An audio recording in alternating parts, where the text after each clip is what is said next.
পুনর্ভবা টাঙ্গন নদীর পাশাপাশি মহানন্দা নদীর জলস্তর ক্রমশ বেড়েছে। ইতিমধ্যে বামনগোলা ব্লক, গাজল ব্লক বিস্তীর্ণ এলাকায় নদীর জলে বন্যায় প্লাবিত হয়েছে। মহানন্দা নদীর জল বাড়ায় নদীর তীরবর্তী এলাকাগুলিতে জল ঢুকে পড়েছে, প্লাবিত হয়েছে এলাকাগুলি। ইংরেজবাজার পৌরসভার 10, 8, 9 নম্বর, 12 নম্বর ওয়ার্ড ইতিমধ্যে মহানন্দা নদীর জলে প্লাবিত হয়েছে। প্রায় 1 মাস পার হয়ে গেলেও এখনও মহানন্দার তীরবর্তী এলাকার বাসিন্দারা জলমগ্ন অবস্থায় পড়ে রয়েছে। ইংরেজবাজার শহরের 9 নম্বর ওয়ার্ডের লক্ষ্মীনারায়ণ মন্দিরও জলমগ্ন। এলাকার মানুষ রীতিমতন জলের উপর দিয়ে চলাফেরা করছেন। আবার ইতিমধ্যে ইংরেজবাজার পৌরসভার পক্ষ থেকে প্লাবিত এলাকার জলবন্দী নাগরিকদেরকে অস্থায়ীভাবে বিবেকানন্দ স্কুল ময়দানের পাশে রাখার ব্যবস্থা করা হয়েছে। অনেককে আবার স্কুলে রাখারও ব্যবস্থা করা হয়েছে। কম করে প্রায় 500টি ঘর জলবন্দী অবস্থায় রয়েছে। তবে জেলা আবহাওয়া দপ্তর সূত্রে যেটা জানা যাচ্ছে, আগামী আরও 2 থেকে 3 দিন নিম্নচাপের ফলে জেলায় বৃষ্টিপাত হবে। সেক্ষেত্রে জল বাড়বে বলে আশঙ্কা করছেন পৌর নাগরিকরা। আমরা 1-1.5 মাস থেকে জলে বসবাস এটা করে যাচ্ছি, জলে আর পাচ্ছি না আমরা। এই যে যাওয়া আসা করছি হেঁটে মেটে, হ্যাঁ, নোংরা টোংরা পড়ে আছে, কখন কি ক্ষতি হয়ে যাবে। বাচ্চা টাচ্চা আছে আমাদের। হ্যাঁ, এই জায়গাটা 9 নম্বর ওয়ার্ড, বালুচর। আর আপনার হচ্ছে যে প্রতিবারই কি আপনার প্রতি বছরই ডুবে যাই। হ্যাঁ, প্রশাসন তো একবার এসেছিলেন, এসে আবার আর দেখা করেননি। দেখা করেন না, কেউ এসেছিল প্রশাসন থেকে? না। প্রশাসন থেকে কেউ আসেননি এখন। আর কত পরিবার হবে? মোটামুটি 400-500 হবে পরিবারের। জলের তলায় জলেই আছে। অন্যদিকে পুরাতন মালদা পুরসভার মহানন্দা নদীর জল ফুলে ফেঁপে উঠেছে। এর ফলে নদীর জলে জলবন্দী পুরাতন মালদা পুরসভার 8, 9, 20 নম্বর ওয়ার্ড জলবন্দী। বেশ কয়েকদিন জলবন্দী হলেও এলাকার বাসিন্দারা যাতায়াত ঠিক মতন করতে পারছেন না। ঘরবাড়িতে জল জমে থাকায় অনেকে তালা মেরে অন্যত্র চলে গিয়েছেন। আর তার উপর বাড়ছে বিভিন্ন ধরনের পোকামাকড়ের উপদ্রব। এই জলবন্দী অবস্থার মতো পানীয় জল সঠিকভাবে মিলছে না।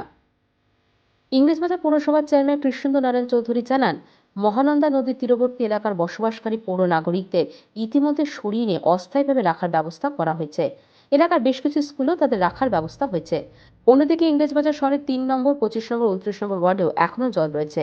আমরা সেদিকে নজর রাখছি।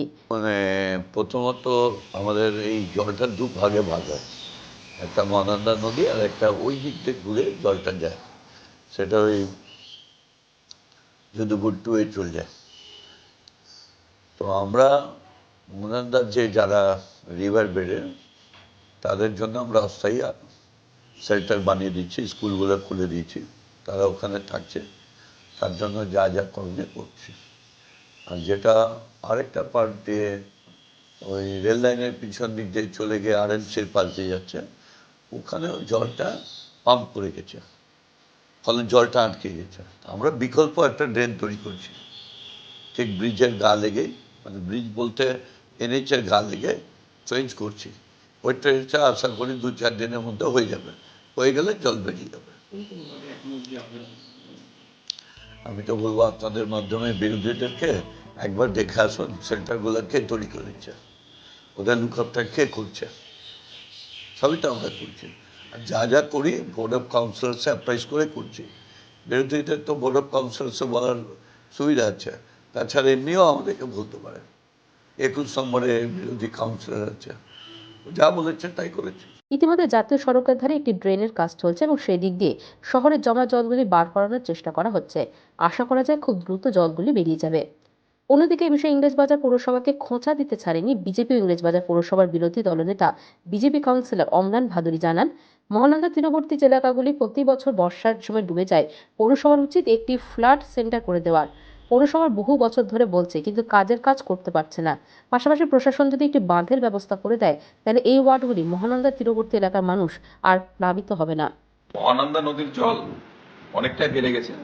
স্বাভাবিকভাবেই 12, 9, 8, 13 একটা বড় অংশ জলের তলায় গেছে। সেখানে যে আমাদের স্লাম এরিয়াটা আছে সেইটা সম্পূর্ণটা ডুবে গেছে এবং প্রতি বছরই এটা হয়। এটাতে প্রশাসনের একটা ব্যবস্থা নেওয়া দরকার। পৌরসভা যতটুকু পারা যায় পৌরসভা থেকে ততটুকু সহযোগিতা হচ্ছে, কিন্তু যেহেতু 13 নম্বর ওয়ার্ডের নিমতল্লি ঘাট থেকে আরম্ভ করে 8 নম্বর ওয়ার্ড পর্যন্ত কোনো বাঁধ নেই, প্রশাসনের উচিত এই জায়গাটা একটা বাঁধের ব্যবস্থা করা। নাহলে প্রতি বছর এখানে স্লাম এরিয়ার গরিব মানুষরা প্রতি বছর বন্যার সময় একটা এই দুর্ভোগের সমস্যায় পড়ে। এছাড়াও কয়েকটা যদি ফ্লাড সেন্টার করা যায়, যেটার কথা পৌরসভা বহু বছর ধরে বলছে কিন্তু করা হচ্ছে না, আমরা সেটা দেখতে পাচ্ছি না। সেই ফ্লাড সেন্টার যদি করা যায় এই সমস্যাটার সমাধান হতে পারে। Bureau news Bangla Times.